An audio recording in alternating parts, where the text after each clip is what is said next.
Hello and नमस्ते। तो अब तक तो हम सब समझ चुके हैं कि पीकेए कितनी इंपॉर्टेंट चीज। But to emphasize on it even more, मैं आज आपको उसका एक रियल लाइफ एप्लीकेशन बताऊं। तो मान लीजिए कि हमें एक मेडिसिन बनानी है जिसका टारगेट है स्टमक। इट मीन्स कि मैं नहीं चाहती कि मेरी जो वो मेडिसिन है वो मेरे माउथ में इसोफेगस में डिजोल्व हो। मैं चाहती हूँ सीधा जाके स्टमक में डिजोल्व हो और वहीं पे अपने इफेक्ट्स दे। और मैं ये कैसे कर सकती हूँ? क्या मैं एक ऐसी कंडीशन चूज कर सकती हूँ जो सिर्फ स्टमक में होती है और माउथ और इसोफेगस में नहीं होती? Of course, acidic medium. हमारे स्टमक में HCl की वजह से एसिडिक मीडियम होता है और माउथ और इसोफेगस में एसिडिक मीडियम नहीं होता। यानी कि अब मुझे एक ऐसी दवाई बनानी है जो एसिडिक मीडियम में जाके डिजोल्व हो। अब मैं ये कैसे करूंगी? पीके की हेल्प से। व्हाट इफ मैंने अपनी मेडिसिन में एक ऐसा कंपाउंड डाला है जिसका पीके स्टमक की पीएच के रेंज के बराबर है? तो इससे क्या होगा कि जब मैं मेडिसिन लूंगी और वो जो कंपाउंड है वो उस पीएच रेंज में आएगा and pK will be equal to pH, तो आपको पता है क्या होगा? एसिड या की कंपाउंड की जो डिसोसिएशन है वो कितना? 50%। यानी कि आप जब दवाई बनाओगे तो you can choose the correct compound for your target site and that is how pK works in real life. और ऐसे बहुत सारे एग्जाम्पल है जहाँ पे पीके की इंपॉर्टेंस बहुत अच्छे से आपको दिखती है, right? So having said that, अब हम आते हैं कि पीके एग्जैक्टली निकालते कैसे हैं। तो जैसे कि आपको याद होगा कि पीके का फॉर्मूला तो कुछ ऐसे होता है, pK is equal to minus log of के।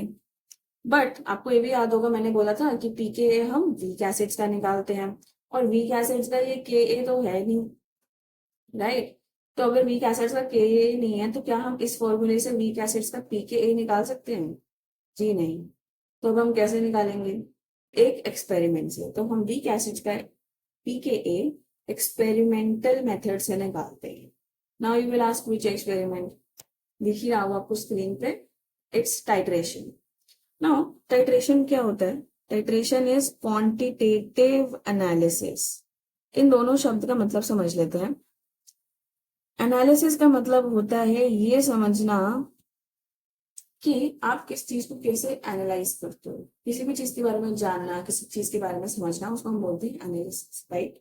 एंड क्वांटिटेटिव का ये मतलब है कि आप उसकी कोई ऐसी क्वालिटी को एनालाइज कर रहे हो जिसको मेजर किया जा सके। ठीक है? जैसे कि हो सकता है कि आप उसकी वॉल्यूम जानना चाहते हो सकता है कि आप उसकी कंसेंट्रेशन जानना चाहते हो, ठीक है? हो सकता है कि आप उसकी ऑप्टिकल एक्टिविटी जानना चाहते हो रोटेशन के टर्म्स में, हो सकता है आप उसकी एब्जॉर्बेंस जानना चाहते हो, ठीक है?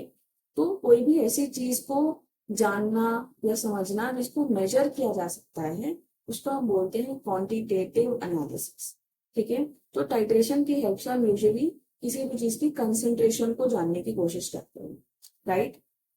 तो आई एम श्योर कि हम सभी ने अपनी लाइफ में एक बार टाइट्रेशन तो जरूर की, राइट? फिर भी हम क्विकली एक बार रिवाइज कर लेते हैं कि टाइट्रेशन का प्रोसेस होता कैसे। ये सबसे पहले हम एक ऐसा फ्लास्क लेते हैं, ठीक है, जिसमें हमने एक फिक्स्ड अमाउंट ऑफ एनालाइट डाला। Now what is analyte? Analyte वो रिएक्टेंट है जिसके बारे में हमें चीजें जाननी है, राइट? सो एनालाइट वो रिएक्टेंट है जिसकी कंसेंट्रेशन आपको पता नहीं है, आप उसकी कंसेंट्रेशन निकालना चाहते हो, आप उसको एनालाइज करना चाहते हो, इसलिए इसका नाम क्या है? एनालाइट।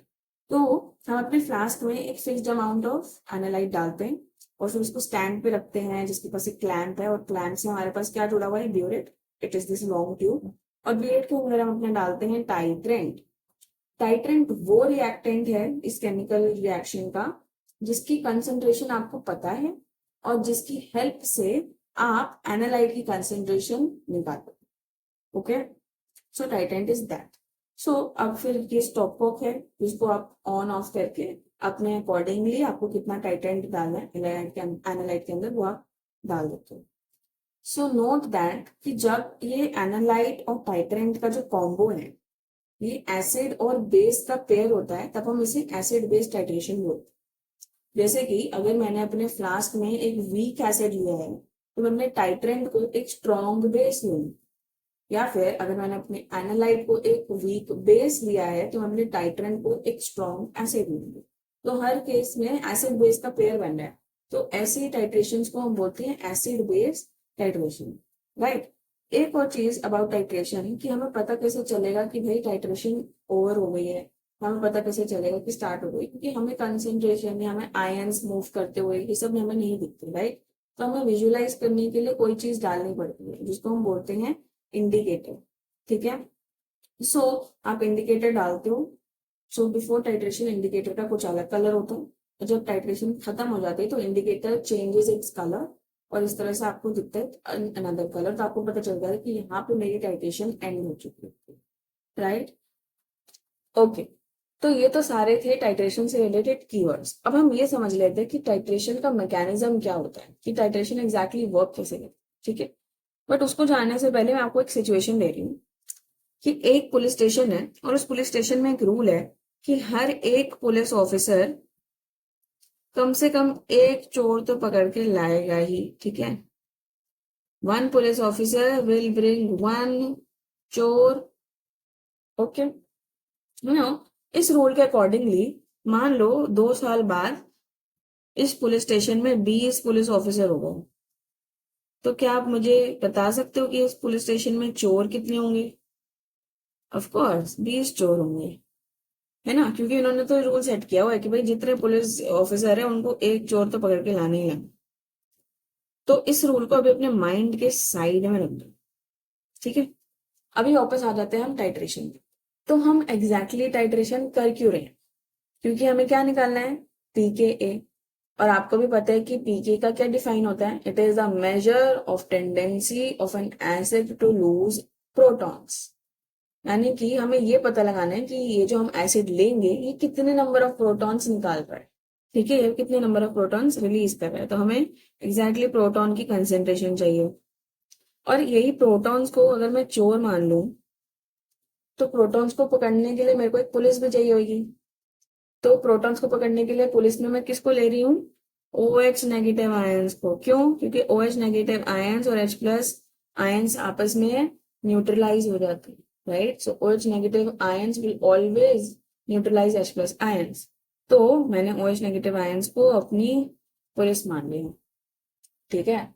तो अब ये सोचो कि अगर मैंने 20 पुलिस भेजे तो हमारे पास 20 चोर हुए।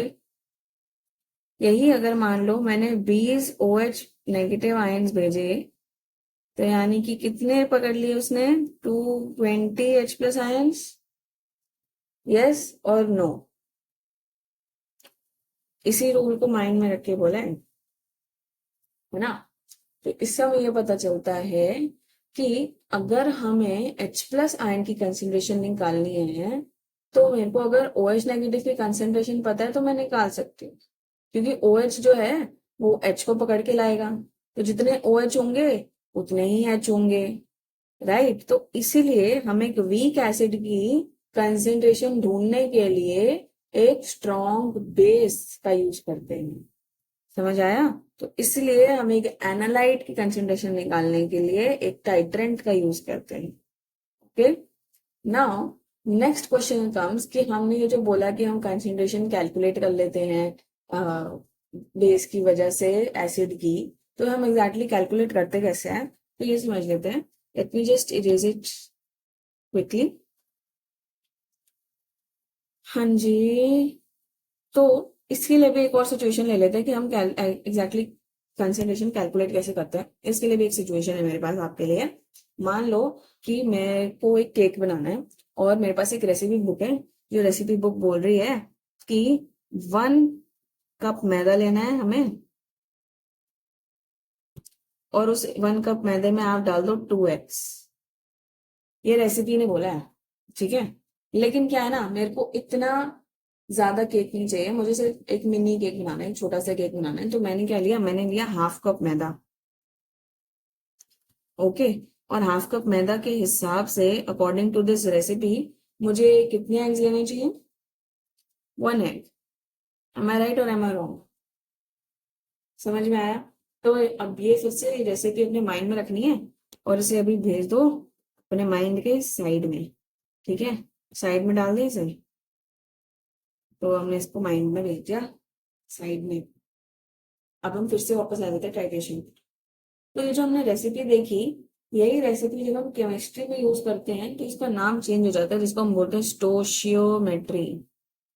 तो स्टोशियोमेट्री कुछ भी नहीं है, रेसिपी है, हमें बताती है कि एक मॉलिक्यूल या एक रिएक्टेंट के कितने मोल्स लेने हैं और दूसरे रिएक्टेंट के कितने मोल्स लेने हैं ताकि रिएक्शन बढ़िया से हो जाए। तो स्टोशियोमेट्री कुछ भी नहीं है, आपकी केमिस्ट्री की रेसिपी बुक है। तो अब यही चीज समझने के लिए हमें केमिकल इक्वेशन लिख लो, ठीक है।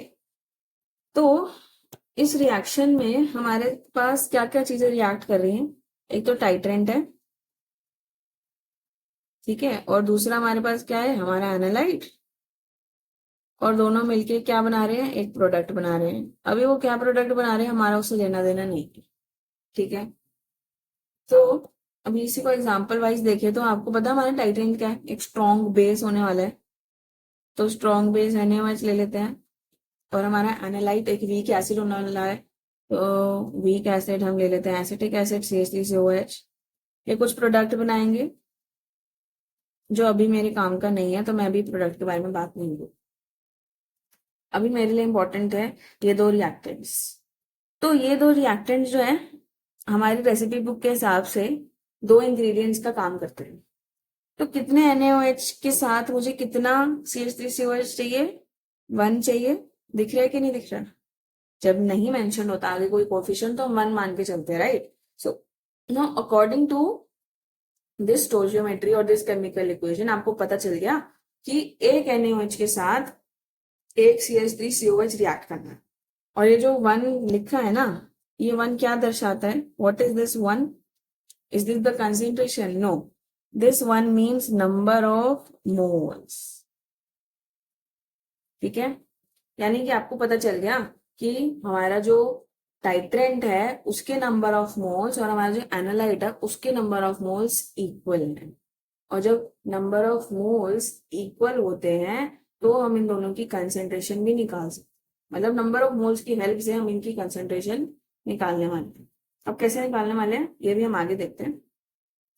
So if you see this, आपने ये टेबल 100% देखा ही होगा, ठीक है, क्योंकि हम सबने एज आई सेड टाइट्रेशन तो करी है, तो ये टेबल भी 100% देखा होगा। तो हम उस टाइम क्या करते थे कि हम अपने ब्यूरेट में हम अपने डाल देते थे जीरो रीडिंग की तरफ अपने अपना फ्लास्क लिया जिसमें फिक्स्ड अमाउंट हमने डाला हुआ है, एसिड अपना वीक एसिड डाला हुआ है। और अब हम ब्यूरेट ऑन करते थे, हम वेट करते थे कि इंडिकेटर का कलर कब चेंज हो, और जैसे इंडिकेटर का कलर चेंज हो गया हम उसको स्टॉप कर देते थे, उसको रोक देते थे।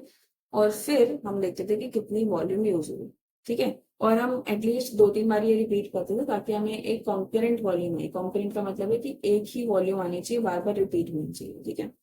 सो मान लीजिए मैंने फिर से ऐसे ही रिएक्शन किया और उसमें मेरी इनिशियलाइजिंग आई 0, यहाँ पे आई 20, तो मैं वॉल्यूम कितनी यूज हुई मेरी 20 ml, ठीक है।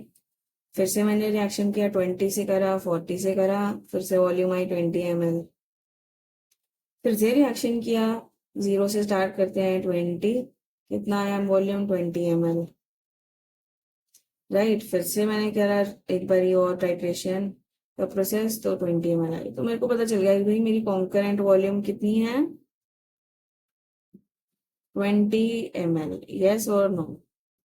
नाउ इसके नीचे, ठीक नीचे आप देखोगे मैंने फॉर्मूला लिखा हो, तो ये फॉर्मूला रिलेट करता है कंसेंट्रेशन को, नंबर ऑफ मोल्स को और वॉल्यूम को, ठीक है।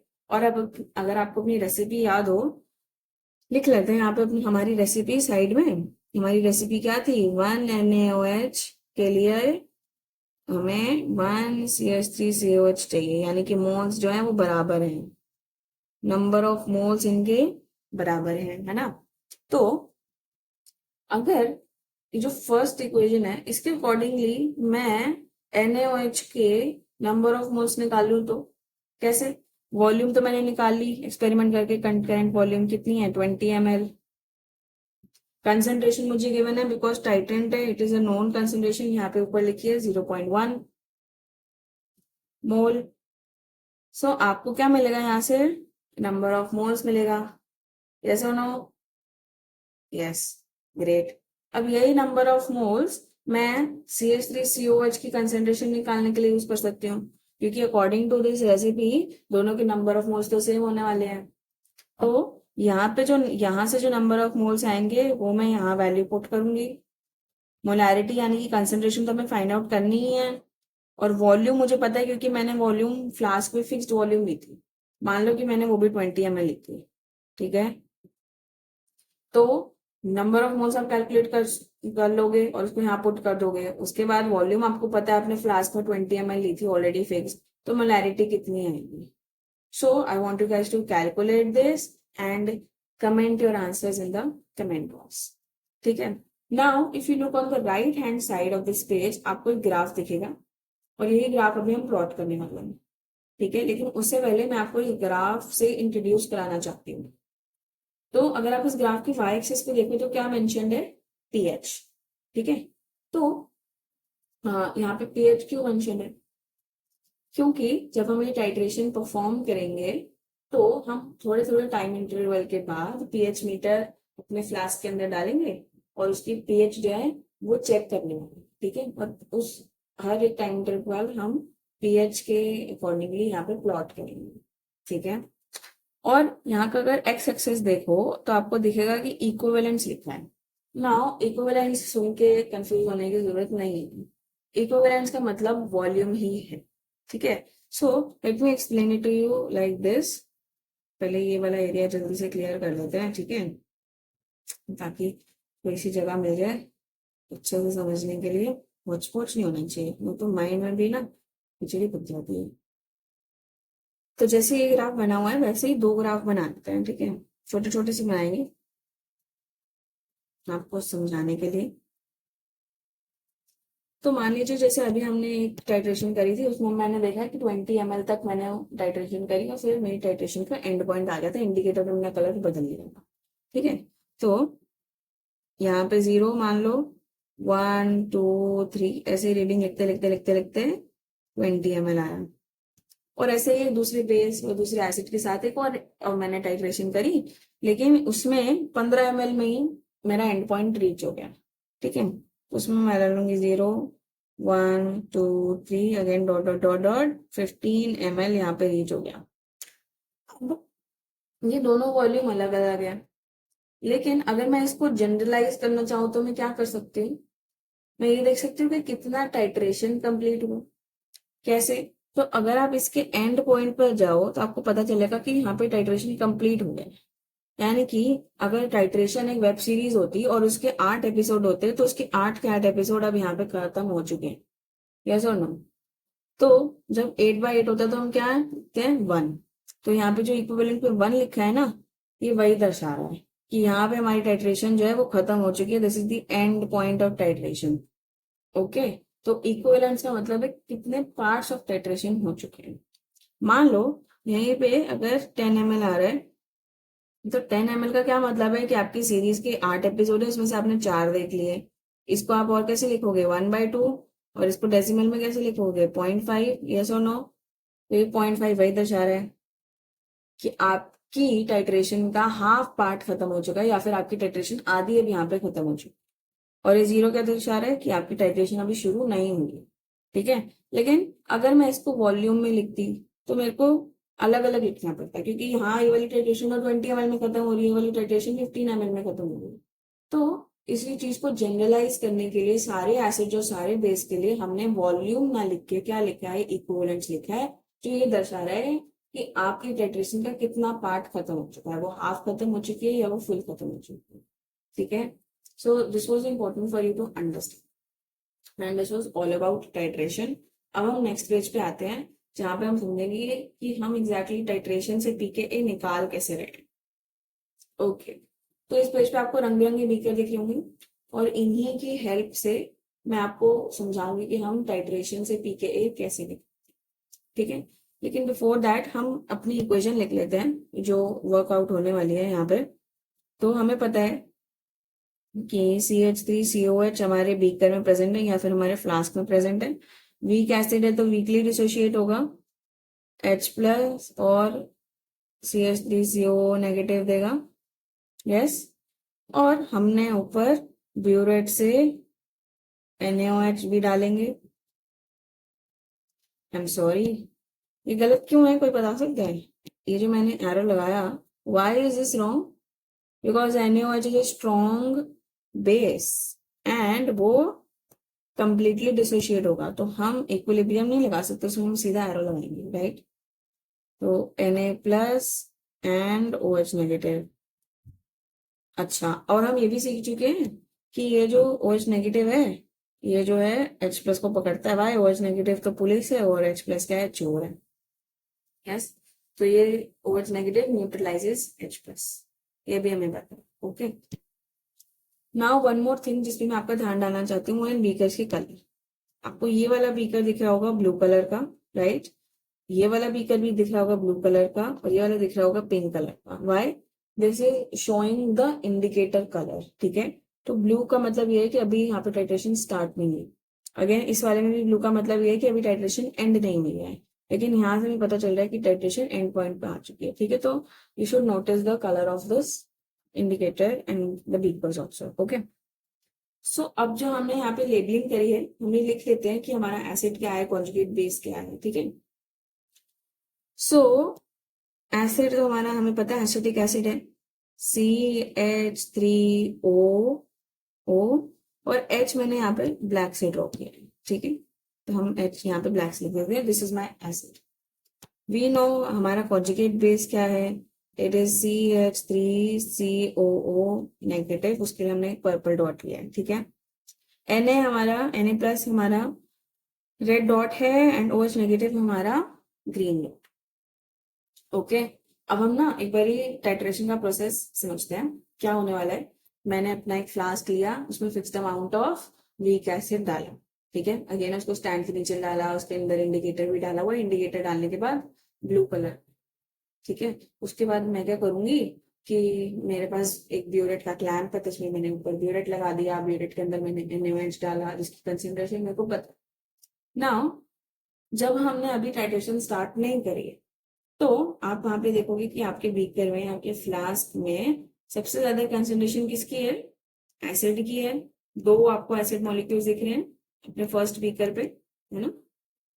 फर्स्ट बीकर पे ध्यान दो, दो एसिड मॉलिक्यूल्स है, यानी कि सारे के सारे एसिड ही मॉलिक्यूल्स है, एसिडिक है, क्योंकि अभी हमने इसमें बेस डाला ही नहीं है, ठीक है? अब मैंने क्या किया, स्टॉप कॉक ओपन किया एंड बेस डालना शुरू करा, ठीक है? एंड फिर मैंने ड्रॉप वाइज डालते, तो एक ड्रॉप डाली, वापस से टॉप कॉक बंद कर दिया। तो अब ये जो बेस आया, ये कितना आया? एक ही आया। यहाँ पे आप नोटिस करो कि मैंने NaOH अलग अलग लिखा हुआ है, Na को अलग, OH को अलग, ठीक है? वो इसलिए क्योंकि मेरे को आपको न्यूट्रलाइजेशन दिखाना है, बट NaOH ये दोनों इकट्ठे ही है, ठीक है? Now what will happen, this OH negative will neutralize this H plus जो हमने ब्लैक से दिखाया हुआ, यस और नो? क्यों? क्योंकि जो हमारा OH था उसने तो H प्लस को न्यूट्रलाइज कर दिया, तो H प्लस और OH नेगेटिव ने आपस में रिएक्ट करा, वाटर बनाया एंड गायब हो गए। तो हमारे पास एक कॉन्जुगेट बचा और हमारा Na भी तो घुस गया था यहाँ पे, है ना? अब फिर से मैंने क्या किया, स्टॉप कॉक खोला, एक ड्रॉप और डाली बेस की, तो यहाँ पे एक Na एक OH, है जी? अब फिर से हमारा ये OH जो है वो इस H को न्यूट्रलाइज कर देगा, यस और नो? यस। और न्यूट्रलाइज करने के बाद ये दोनों तो पानी बन जाएंगे, तो अब हमारे पास क्या बच जाएगा? दो कॉन्जुगेट बेस, दो Na, यस और नो? यही बचेगा। तो अभी मैं यहाँ पे आपको ना फिर से एक बार याद दिलाना चाहती हूँ कि हम टाइट्रेशन कर क्यों लेते हैं, क्योंकि हमें pKa निकालना है, and pKa is the measure of the tendency of an acid to lose a proton. तो हम देखना चाहते थे कि प्रोटॉन कितने हैं, ठीक है? तो अगर आप यहाँ पे देखो, इधर इस वाले केस में प्रोटॉन आपको कितने दिख रहे हैं? दो, है ना? यहाँ पे देखो कितने हैं प्रोटॉन? एक। यहाँ पे कितने हैं प्रोटॉन? जीरो। इसका मतलब है कि हमने जो अपनी पुलिस भेजी थी उसने सारे चोरों को पकड़ लिया, यानी कि अब टाइट्रेशन खत्म हो गई। OH नेगेटिव ने सारे H प्लस को न्यूट्रलाइज कर लिया, राइट? तो हमें यही देखना था कि कितने H प्लस हैं, तो हमने बेस को भेजा, उसने सारे H प्लस को पकड़ लिया। अब हम पता लगा लेंगे कि हमारे पास कितने H प्लस थे, तो यानी कि यहाँ पे हमारी टाइट्रेशन खत्म होगी, और टाइट्रेशन जब एंड हो गई तो हमारे इंडिकेटर का कलर भी चेंज हो गया। Yes, right. Now I wanted to note कि हर बीकर में कितनी कंसेंट्रेशन है एसिड की और कितनी कंसेंट्रेशन है कॉन्जुगेट बेस की। तो फर्स्ट एसिड में नोट कर लेते हैं। हमारा CH3COOH तो कितना है 2, और CH3CO नेगेटिव कितना है 0। फर्स्ट बीकर में भी नोट कर लो, CH3COH का कितना है मॉलिक्यूल्स 1, एंड CH3CO नेगेटिव का कितना है मॉलिक्यूल 1। यहाँ पे CH3COH का कितना मॉलिक्यूल है 0, और यहाँ पे कितना है CH3CO नेगेटिव का मॉलिक्यूल 2। तो ये मैंने आपको क्यों लिखवाया, इसके दो रीजन है। सबसे पहला रीजन तो ये कि आपको यहाँ पे दिख रहा होगा, इससे समझ आ रहा होगा कि ये आपकी टाइट्रेशन का एंड पॉइंट है। क्यों? क्योंकि हमारे पास शुरू में एसिड के 2 मॉलिक्यूल्स थे और अब हमारे पास एसिड के कोई मॉलिक्यूल नहीं है ना। और ये हमारी टाइट्रेशन का हाफ पॉइंट है, यानी कि this is the half titration. कैसे? क्योंकि पहले हमारे पास 2 मॉलिक्यूल्स थे और हमारे पास 1 मॉलिक्यूल बचा सकता है ना। तो ये हाफ पॉइंट है। और दूसरा रीजन था हेंडरसन हैसेलबॉच इक्वेशन। जिन्हें याद नहीं है या जिन्हें पता नहीं है इसके बारे में, मेरी वीडियो देख के आइए लास्ट वाली, आपको सब समझ आ जाएगा। ठीक है, तो अपनी हेंडरसन हैसेलबॉच इक्वेशन लिख लेते हैं। आपको याद होगा हेंडरसन हैसेलबॉच इक्वेशन बोलती है कि pH is equal to pKa plus log of A negative, यानी कि कॉन्जुगेट बेस कंसेंट्रेशन अपॉन में एसिड की कंसेंट्रेशन। यस और नो? तो इस केस में हमारा कॉन्जुगेट बेस कौन है CH3CO नेगेटिव, यानी कि एसिडेट आयन, और हमारा एसिड क्या है एसिटिक एसिड। ठीक है, तो हेंडरसन हैसेलबॉच इक्वेशन से हमने ये भी सीखा था कि जब हमारा कॉन्जुगेट बेस और एसिड का कंसेंट्रेशन इक्वल हो जाता है तो उस केस में pH is equal to pKa। कैसे? एक बार फिर से देख लेते हैं। अगर आप बीच वाले बीकर पे यहाँ पे ध्यान दो तो आपको दिखेगा कि CH3COH यानी कि एसिड की भी कंसेंट्रेशन 1 है और CH3CO नेगेटिव उसकी भी कंसेंट्रेशन 1 है। एसिडेट आयन यानी कि कॉन्जुगेट बेस की भी कंसेंट्रेशन 1 है। तो हम यहाँ पे लिख लेते हैं। सो मैं I am just rewriting this. Conjugate base की कंसेंट्रेशन हमारी I1 एंड इसकी भी I1। 1/1 will be obviously 1, and log 1 की वैल्यू कितनी होती है 0। तो ये वाला साइड तो चलो जी गायब ही हो गया। तो यही आया हमारा फाइनली कि when concentration of HA is equal to A negative, यानी कि जब एसिड और कॉन्जुगेट बेस की कंसेंट्रेशन इक्वल हो जाती है उस केस में pH is equal to pKa। यानी कि अब वापस से टाइट्रेशन पे आते हैं। अगर मैं इसके हिसाब से चलूं, यानी कि अपनी हाफ टाइट्रेशन के हिसाब से चलूं, जहां पे मेरा एसिड और कॉन्जुगेट बेस का कंसेंट्रेशन सेम होगा, और क्योंकि हम पीएच भी टाइम टू टाइम चेक कर रहे थे, अगर आपको याद हो हमने अपने वाई एक्सिस में पीएच लिखा था ना, यानी कि हम pH time to time check कर रहे थे। तो उस टाइम पे यानी कि अपने हाफ टाइट्रेशन पे अगर मैं पीएच चेक करूं तो मेरे को पता चल जाएगा कि मेरा पीकेए क्या है, राइट। फिर से आई एम रिपीटिंग, अगर मैं अपनी हाफ टाइट्रेशन पर जहां पे मेरा एसिड की concentration will be equal to conjugate base की कंसेंट्रेशन चेक करूं तो मेरा पीएच मुझे क्या देगा pKa। यस, इसी चीज को चलो हम आगे ले चलते हैं, ग्राफ बना के देख लेते हैं। अब तो मैं सीख ही लिया सब कुछ। ठीक है, तो सबसे पहले फिर से हम अपनी इक्वेशन ही लिख लेते हैं। हमें पता है कि CH3COOH वीकली डिसोशिएट होगा H प्लस और कॉन्जुगेट बेस देगा यहाँ पे CH3CO नेगेटिव, और हमारे पास एक बेस भी है NaOH जो कंप्लीटली डिसोशिएट होगा। क्या देगा आपको Na plus and OH negative. हमें पता है OH नेगेटिव जो है वो H प्लस को क्या कर लेता है न्यूट्रलाइज।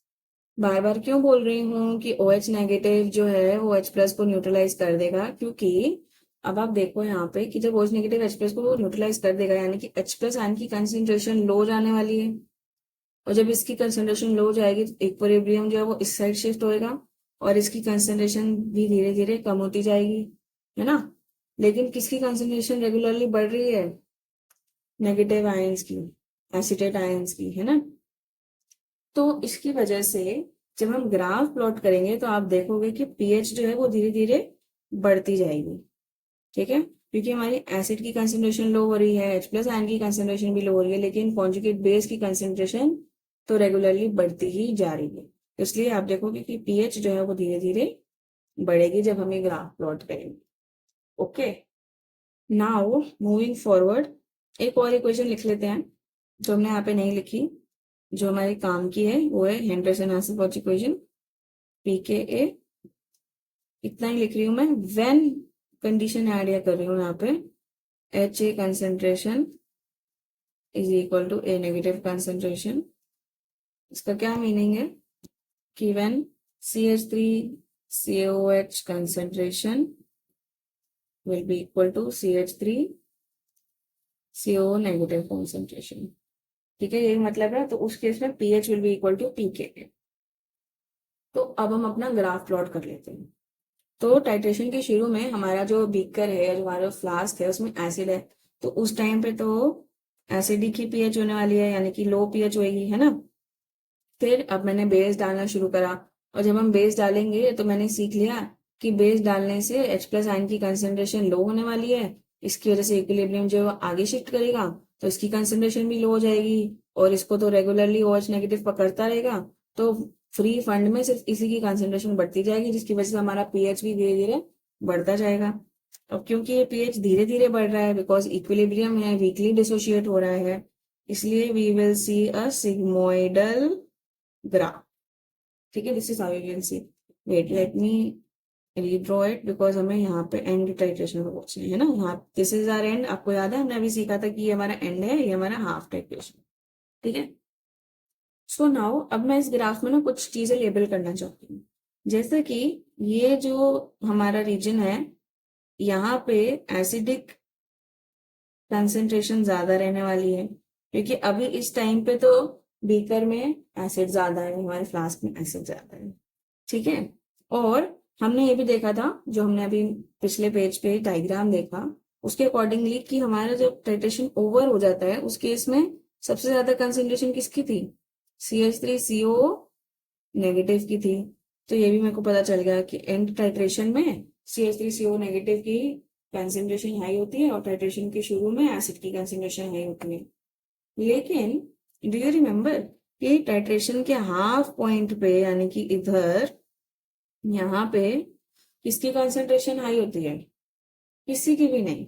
हमने ये देखा था पिछले पेज से कि when half titration is reached, उस केस में हमारी एसिड की concentration is equal to conjugate base की कंसेंट्रेशन, यस और नो। और ये चीज कहाँ लिखी है, ये लिखी है। और हमने इस चीज से क्या सीखा, HA equals to A minus then pH is equal to pKa।